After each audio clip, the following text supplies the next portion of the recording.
আলোকে আপনাদের আরাধন চরণে জায়গা করে দেবেন, যেন দুটো কৃষ্ণ কথা বই কথা বলতে পারি।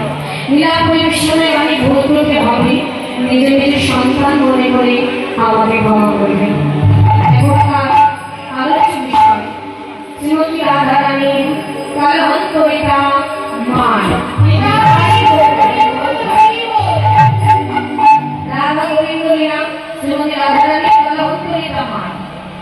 আশা করবো মাকেরা, তবে সবাই আমরা অনেকেই চাই যে অতি সহজে যদি আমরা রাধা গোবিন্দের চরণটা পেয়ে যেতাম কতই না ভালো হতো, তাই না?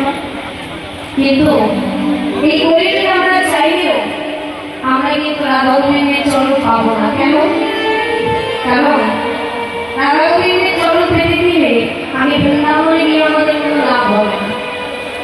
তাহলে আমাদের কোথায় যেতে হবে বাবা? শ্রীধাম নদিয়া নবদ্বীপ।